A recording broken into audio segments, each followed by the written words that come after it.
17 straight at home as the Avs brush off the Blue Jackets. They shut them out 4-0. Trent Miner becomes the third Avs goaltender with a shutout this year. This is kind of what I expected, Mark Springer, as we welcome you guys to Between the Pipes here on a Saturday afternoon, a wild card Saturday in the NFL. If you're looking to listen to those games, you can listen to them on Altitude Sports Radio 92.5 and our sister station AM 950. Of all 6 of the wild card games today, tomorrow, and on Monday night. But our first game on 92.5 this weekend was the Avs and the Blue Jackets. It started off all Colorado. Now, well, the Jackets were dangerous for the first 10 minutes of this game, and Trent Miner had to be good. But once Colorado put that first one in, dude, you saw the difference between an elite cup contending team and a team that's, maybe hoping to make the playoffs as an 8 seed. Yeah, Trent Miner getting that start. And I'd heard some people theorize that, hey, could Scott Wedgwood start every single game until Mackenzie Blackwood is back?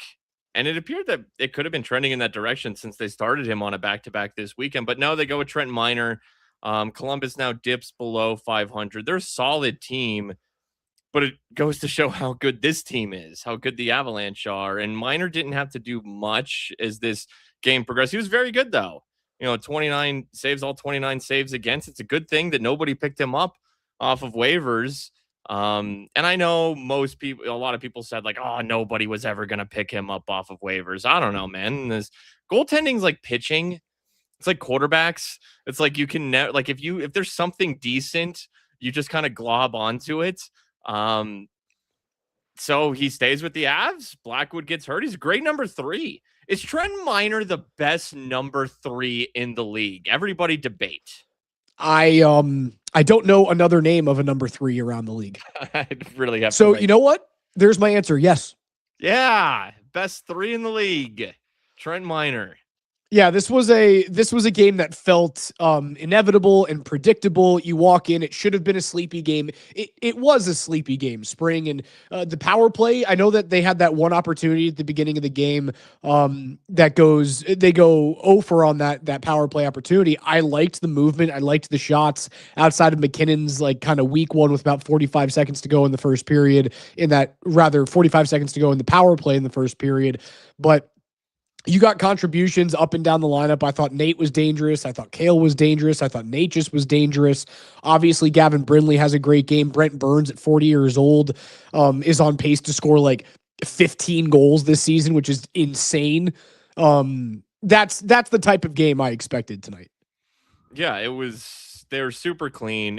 Every game matters to them. It's so fun to watch. Like, they're locked in. They're not overlooking anyone or anything that the doldrums, the dog days of a season, they're immune to it. I was thinking, because I kind of brought this up to you yesterday when we did a show together, your show, and I was thinking about it even more so like last night or something. And there hasn't been a single game this season that they haven't competed in, even their losses. Yeah. They have fought in every single game. There's not one game. I think maybe the back half of the Panthers game after Landeskog went out. Even though I wouldn't even call that a lack of effort. I thought that was just kind of like shell shock of them not having Gabe. And look at the end of that game. Like, the Avs had some grade A scoring opportunities at the end of that third period when they pulled their netminder. I didn't see any quit in them. Now, did the energy go out? Yes, but I didn't see quit. And not like even like their biggest loss was the 6-3 in New York at the New York Islanders. They fought in that game. Like, they cut it to 1 or like a couple times, and they kept fighting. They are not taking a single game off this year. They haven't overlooked anybody. This is a 4-0 shutout with your third string goalie, because you just played really clean in front of him and really well, and you took it seriously. And when you do that, you're going to beat the Columbus Blue Jackets. You're actually going to beat them 10 times out of 10, not even 9 out of 10. You're going to beat them 10 times out of 10 on your home ice when you treat it seriously. And that's what they did today. I mean, yeah, the stars you mentioned, McKinnon, Natchez, McCarr. Man, McCarr had this one little like stick handle move early, and then he fed it to McKinnon, and McKinnon whipped it off of That Merzlikins. backhand saucer pass across the zone. When those two are combining like that, it's like, oh no, they're locked in tonight. Yeah, it was just a real solid game, solid win. Completely agree. And it's so funny. You talk about the Stars and how good they looked. It, none of them show up on the score sheet tonight. All it is depth scoring, secondary and tertiary scoring this evening. Victor Olofsson, Ilya Solovyov with his first goal in the NHL. Brent Burns scoring twice. I see Bandit saying still awful power play. I disagree. The 2 power plays tonight I thought were fine. I thought the first one was a little blah. I thought the first was the better of the 2. Okay. I thought the power play was fine tonight. Okay. They had shots, they had chances. It wasn't one and done. It wasn't failure to gain the offensive zone. Power play was fine. They don't score, but I was fine with the chances. And at this point, you have to look for trends. You can't just look for goals, right? You have to look for trends, things that are changing, things that look good. The power play was fine tonight. It was fine. They don't score. So now we are we're 2 goals on 8 opportunities. Yep, 2 for 8. We're Correct. 2 for 8 so far at home. So 25%. You know what I do? I take that and I run away with it, considering how shitty the power play has been all year. 25% through 2 games in the 7-game homestand. Thank you. Yeah, I'll take it. They didn't, and this has been the case in so many of their games this year. They haven't needed it. They don't even need the power play goals. It's been a couple where it's been like, oh yeah, if you would have gotten a power play goal, maybe you get at least a point, maybe you win that thing. But they're so much better than everyone else. They don't even need it. Now they're gonna have to show it, and I think they will. I think they will ultimately. Ilya Solovyov, Raj, what a shot! And great shot. I've noticed him since Taves got hurt. He's throwing pucks down low. He's skating with more of a purpose. That's a good 7th D. He's turning into that. I know we're talking about 7D here, but like when he scored tonight, I wasn't surprised. I could feel it coming based on how he's been playing. He's been very noticeable, snapping pucks, skating strong. I'm happy for that dude. He's gotten so much better. And there was a reason that did he start opening night? If it wasn't opening night, it was like in the first week of the season. He played early. He did play early. I can't remember exactly when it was. I think he did start opening night because wasn't Sam Girard injured? That makes sense. Yes. It's so long ago, but I think he started on the first night. He is a good 7th defenseman. Now, you kind of make that joke of like, oh, we're talking about 7th D-man. When the Avs get to the point where they're making trades this year, and who knows if they're going to make those deals before Milan Cortina or after the league gets back, and they only have I think they'll have 10 to 12 days, something like that, after they get back from that tournament, and they can make deals until the early March trade deadline. 7th defenseman is going to be something that floats around the Avs.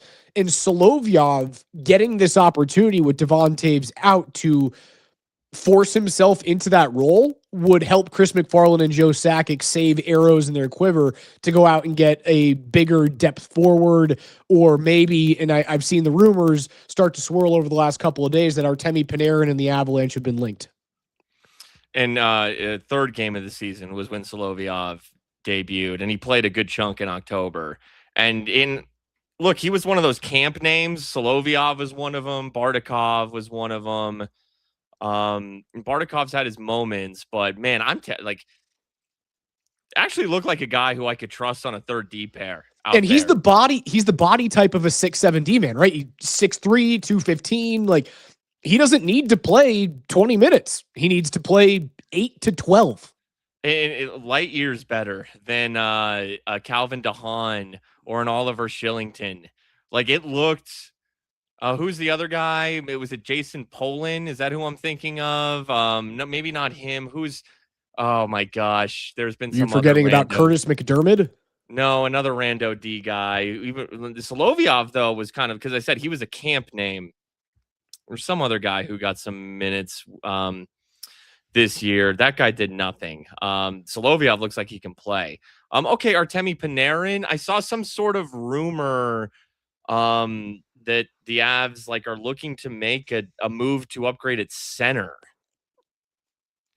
I saw that from like an NHL rumor account citing some Yeah, guy but in like Canada. I saw that too. It was Nick Kyprios who was Yes, that apparently sounds like the saying it. name. And I looked at it and I go, where do you upgrade at center? You don't need to right now. Like what are you missing? I Where's mean, the hole at center? Third? well, there is no hole. But again, what if Dallas makes it? Dallas lost to San Jose in overtime today. Yeah, they had a third period lead. I think they had a 4-2 third period lead. San Jose came back late. Mikko Rantanen takes a penalty in overtime. San Jose wins. Crazy. We're gonna have to talk about Macklin Celebrini here in a second too. Fuck, is he good? But okay, Dallas loses. I think Minnesota, they had lost a couple straight. Look, I do think it's 1, 2, 3. Colorado, Dallas, Minnesota. That's what the standings say. And I don't think it's just the standings. It's the 3 best teams. It kind of would usually work out that way. Maybe not all the time, but usually. Dallas and Minnesota know that they got work to do. And I've said this. What if one trades for, Stamkos / O'Reilly? What if one of them trades for Nas? And now the Avs look at it and say, we can upgrade at center too. Then you're moving Jack Drury down to 4C. Parker Kelly's playing on the wing. Yes. And now you have a freaking stud at 3C, which I guess is the world we live in where maybe you need a stud at 3C. I don't think that the Avs need Artemi Panarin. I don't think they need another right-handed shot playing on his offhand. Although Artemi Panarin's a freak. Like, call a spade a spade. He's excellent. He has championship pedigree. I wonder if Panarin's a Hall of Famer at this point. I think he probably is a Hall of Famer. I mean, he's one of those probably a Hall of Famer. Year out, he's a top 10 to 20 player in this league. Yeah. So you know what? I'm going to be comfortable with that. Artemi Panarin's a future Hall of Famer. So I'm not going to scoff at the idea of bringing him, but obviously the price would be through the roof to try and get that guy. You could make it work with the cap, but I don't think they need top 6 winger right now. And they certainly don't need top 6 right-handed shot winger. I think they need bottom 6 grit, and I'm cool with it being a center. I'm fine with it being a third center. I'm also fine with it being a bottom 6 wing and maybe a 6-7 defenseman. But as you said, Ilya Solovyov is looking decent. The other thing is, I guess when you look at Artemi Panarin, what's the one thing that the Avs suck at? It's the power play. Artemi Panarin is a power play master. True, but you just made a great point right-handed in there too. It's another right-handed shot. So now you got me thinking, I'm looking at trade targets. I'm just Googling. Give me a good article here. Who's the best The Athletics big board is really good. I don't have an Athletics subscription. I just tried to go to it and I got paywalled. Svechnikov from the Hurricanes is number 14 on this Bleacher Report list. But Carolina's good. Why would they do that? I think that's a no. A left-handed shot that I would just love to have. Yeah, that's a no. Lucas Reichel of the Canucks. I don't know if that does it for me. I'm just looking at left-handed shots. That's all I'm going to focus in on. Because I think they need that on the power play. If you could replace Mikko somehow with some just better Olofsson, but lesser Mikko, somewhere in between Mikko and Olofsson, I would love that. Is Alex Tuch left-handed? But he's not like a one-time power play option. No, he's a righty. Alex Tuch is a no. Stamkos is a righty. No. Braden Shen? Braden Shen's, you're not putting Braden Shen in your number 1 power play. I know. You weren't putting Braden Shen in your number 1 power play 7 years ago. Well, Brock Nelson isn't typically a right wing in that spot. They're playing him there. He can do it. Kadri's the only one, man. Kadri's the only dude that fits them perfectly. He fits everything you need. But you would have to get Calgary to retain salary, which means it would be a more expensive trade. Now, Calgary, I don't think Calgary would have an issue trading him to Colorado.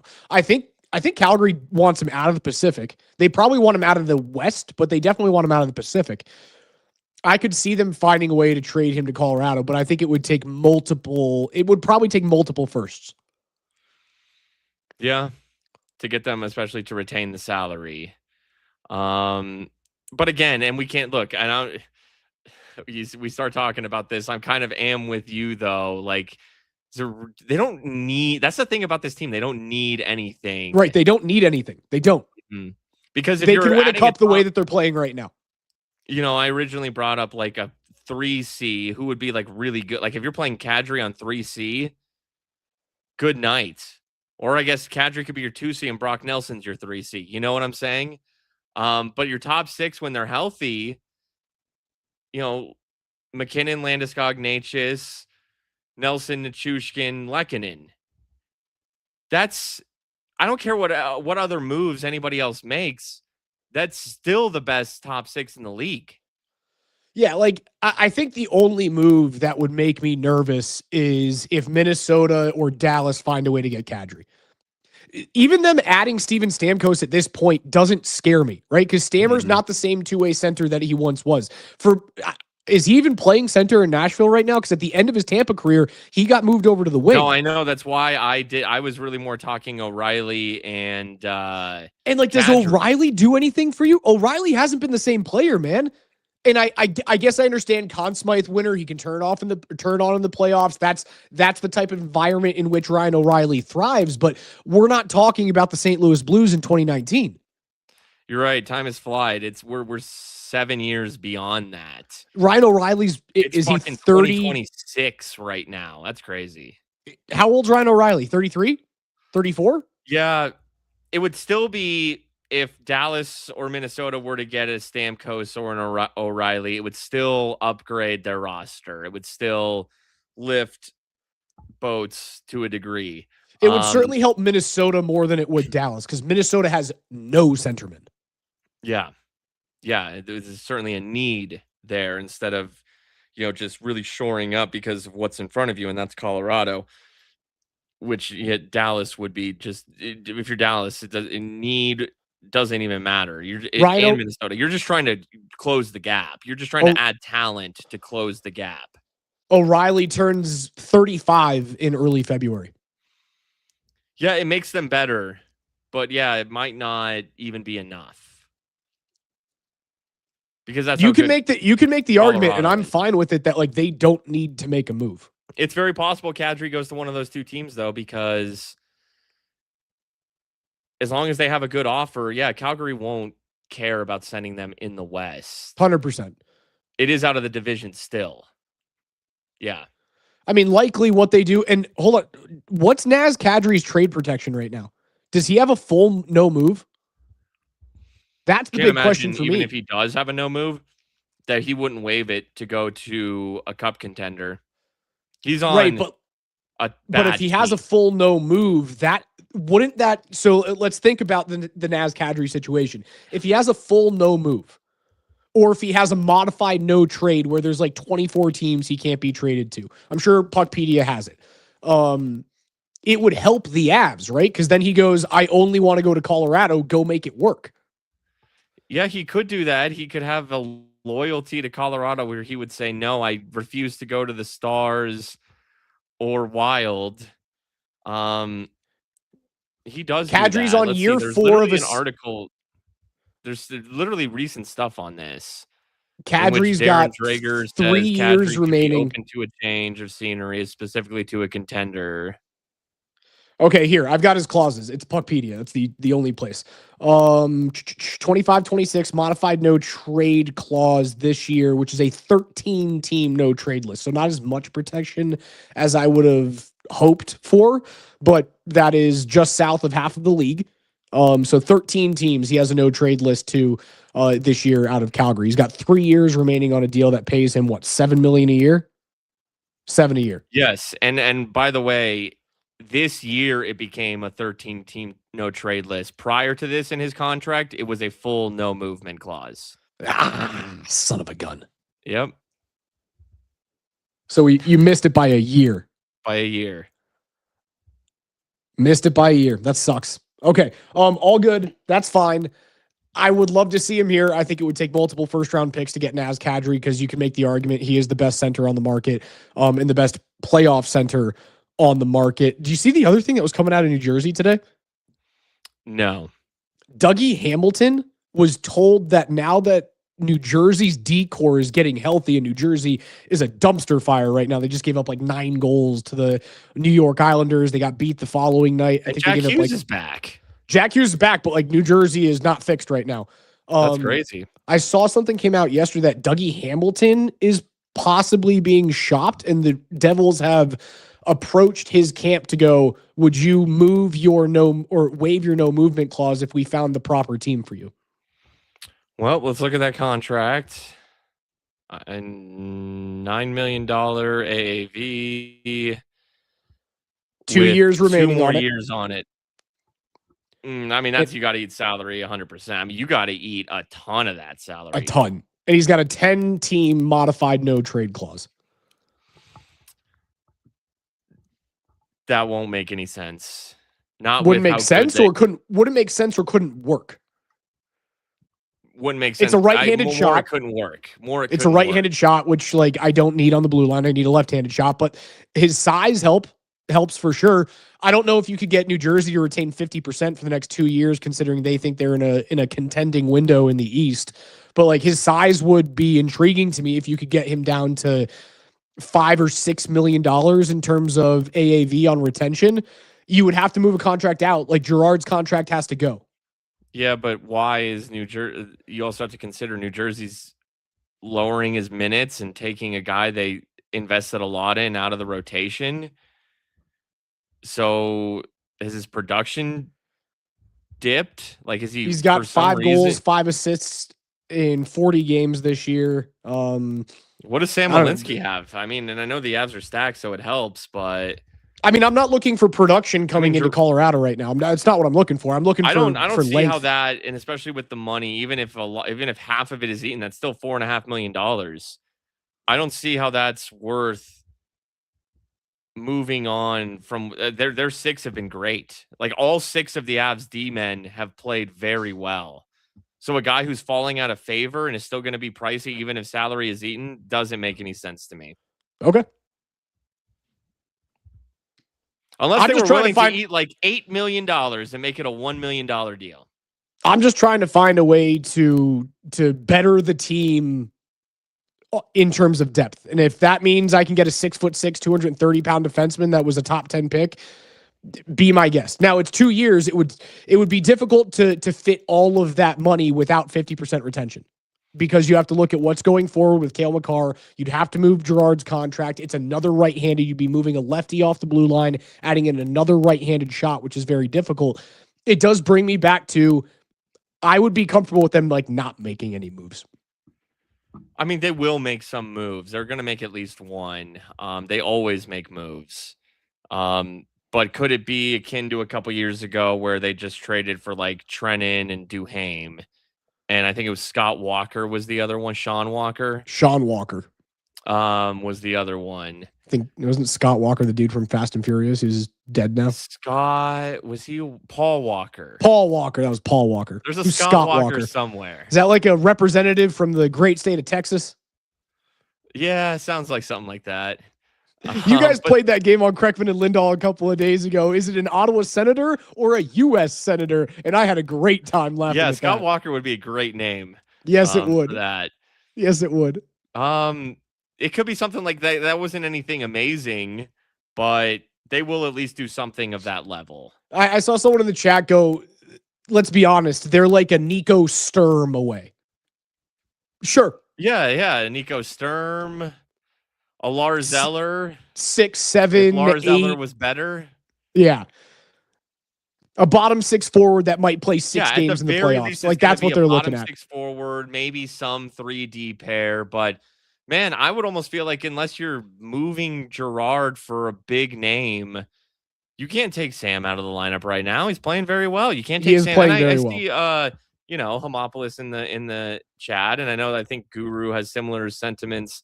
Certainly about that's not the one. Paul Walker. Yeah, thank you. But he said like, hey, Malinsky and Girard in the playoffs, that they're not very good. Also, first of all, Sam Malinsky's had like just a cup of coffee in this league.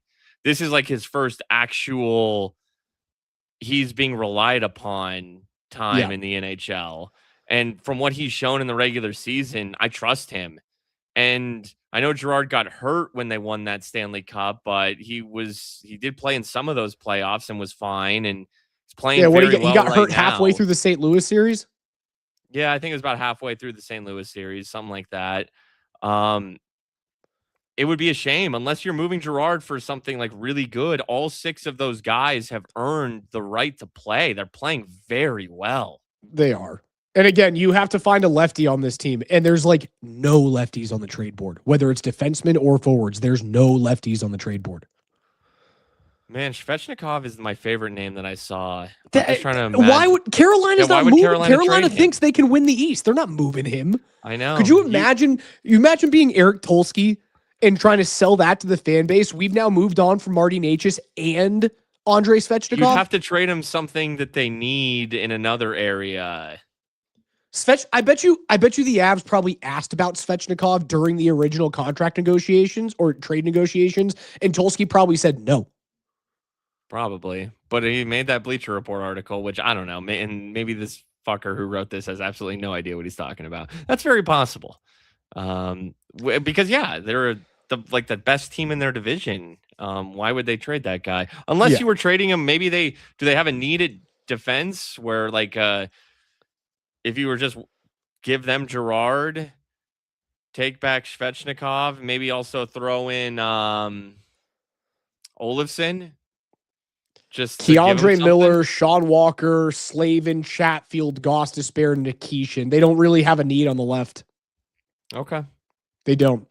Okay. All right, before we get out of here and before my influenza A takes over my life and I vomit on the camera, I want to talk about something that had you in a tizzy over the last 24 hours. That is Macklin Celebrini and Frank Saravalli. Get me up to speed, Spring. Well, I mean, I just someone shared with us takes from Saravalli. I actually didn't even watch the video, but I just saw the caption of the tweet, and it appears they're saying, like, because I was too disgusted to watch it, because the tweet said, like, man, Macklin Celebrini's, and you brought this idea up. Macklin Celebrini's playing so well, and he's taking this Sharks team. You know, and they like we said, they beat the Stars today. They are having a very good season. The Macklin Celebrini should be the Hart Trophy winner. And I'm just like, dude. And I know you brought up like the theory that could happen, but I also asked you, Raj, like, but what would you do? And the answer is Nathan MacKinnon. Nathan MacKinnon deserves to win this Hart. Unless Macklin Celebrini just has this unbelievable, undeniable season, and what he's doing is really good, but I can't classify it as undeniable, then you have to give it to the best player on the best team who is having the best season of his career, who is in his prime. I find it to be a little early to be banging the drum for Macklin Celebrini. I'm not going to say anything bad about him. I love that hockey player. I coached against him. I saw it firsthand. And I saw what I saw when he was 14 years old. I see it in the NHL today. Which is crazy. 5 years later. He's a dog. Like, he is a son of a bitch to play against. He goes to hard areas. He's willing to back check. He has all the speed, all the skill. He's got great vision of ice. He plays the middle. And he is dragging San Jose to a playoff spot. Will they get there? There's still 40 games remaining or 38 games remaining in the season. I don't know if San Jose has enough to get there.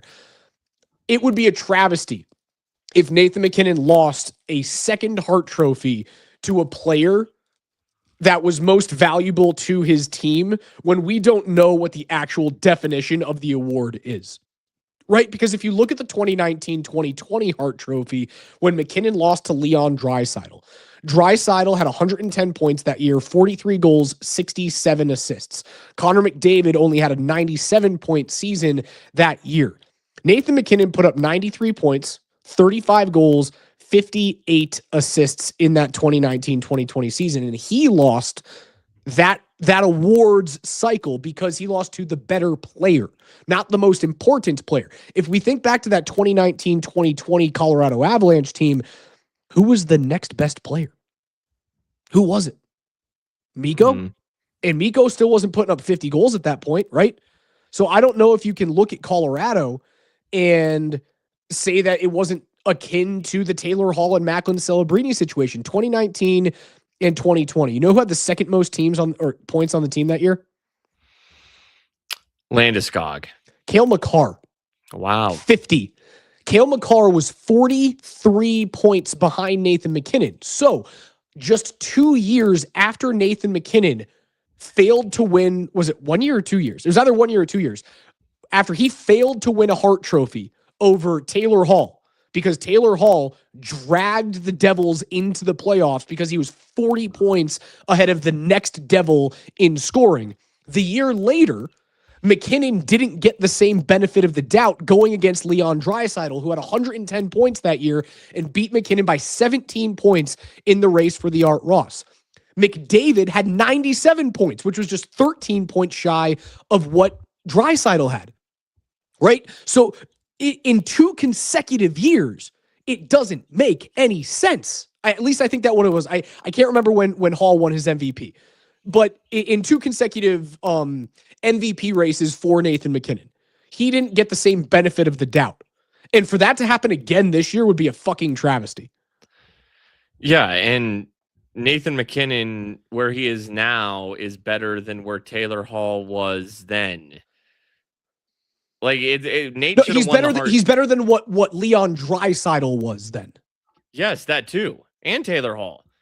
So it's a different argument, right? Because MacKinnon isn't dragging his team solely, right? No, I'm just saying that okay, when Taylor Hall won the Hart instead of Nate, so Taylor Hall's the Nate now, or Nate's the Taylor Hall now today. No, no. Macklin's the Nate. Then Macklin's Nate. Oh, in the right now. No. Macklin's Nate. Macklin is Taylor Hall. We're traveling through Springer. time. Macklin is Taylor Hall. Okay, I would view more as okay. I get what you're saying, but I'm looking more at where they're at in their careers. I don't give a fuck about their careers. I don't care about their careers. I care about how the Hart Trophy is voted upon. Okay. In 2017, 2018, MacKinnon lost the Hart because there was a player that dragged his team into the playoffs and had 40 more points than the next best guy on his team. Those Devils teams weren't were those Devil teams absolute shit before? They were kind of the same team that I'm not remember if they were shit because the Sharks teams were awful. These Sharks teams have been the worst in the league. And Macklin, that's why they get Macklin. They're able to take him first overall. And he's young. And that's kind of where I'm talking about where they're at in their careers because Taylor Hall was an Oilers guy, right? And then goes over to the Devils and he's more in the prime of his career. Nate was younger. That was his first breakout season, his true breakout season. So I think they held that against Nate because they were like, yeah, okay, you had one good season, but Taylor Hall's been a name for a few years. So we're going to give it to Taylor because he's been around and he's been doing it a little more consistently. Now I think Nate is, like Taylor Hall in the prime of his career, but he's way better. He's way better than that. And Hall was good, but this is amazing what Nate's doing. New Jersey had lost or had missed the playoffs 5 straight years going into Taylor Hall's MVP season. Okay, but were they like San Jose Sharks bad? They had 70 points the year prior. They were a bad hockey team. Okay, because again, because what Macklin has done, he's taken this an absolutely nothing team to relevance. They were a bad hockey team. They weren't as bad as San Jose, but they were bad. I'm not sure that it was solely based in I really think it was more where they were at in their careers. Oh, dude, I completely disagree. Does the Hart go to younger players more often or not? Unless you're a McDavid, or Crosby or Ovechkin, maybe they got it when they were younger. Those true, you're so good right off the bat. You're very clearly a future Hall of Famer the first time you step on the ice. And Macklin might be that, but guess what? Nate and Connor are in their primes. Timing sucks. You can't give it to Macklin right now. You just can't. Unless I he hasn't unless he like laps McKinnon in certain categories. All right, let's go to the Hart Memorial Trophy. Ages since the year 2000. Chris Pronger, 25. Joe Sakic, 31. Jose Teodoro, 25. Peter Forsberg, 29. Marty St. Louis, 28. Joe Thornton, 26. Sidney Crosby, 19. Alex Ovechkin, Yeah, 19's 22. crazy. Alex Ovechkin, 23. Henrik Sedin, 29. Corey Perry, 25. Evgeny Malkin, 25. Alex Ovechkin, 27. Sidney Crosby, 26. Carey Price, 27. Patrick Kane, 27. Connor McDavid, 20. Taylor Hall, 26. Nikita Kucherov, 25. Leon Draisaitl, Connor McDavid, and Austin Matthews in consecutive seasons at age 24. McDavid at 26. McKinnon at age 28. Hellebuck at age 31. So that does back up your point of more often than not, unless it is a generational player, 19-year-old Sidney Crosby, 20-year-old Connor McDavid, since the year 2000, most of those guys are in the middle of their prime. So it does back up your point. I still find myself disagreeing with you. I think McKinnon lost the 2017-2018 Hart Trophy because Taylor Hall single-handedly dragged a Devils team that had 70 points the year prior into the playoffs in the East. But also, I mean, McKinnon almost kind of, even though he's got some talent around him at this point, but you even talked about Makar's your second leader in points. He drags a team that just had 48 points to the playoffs. Yeah, right. And he had the better of the two seasons. I completely agree.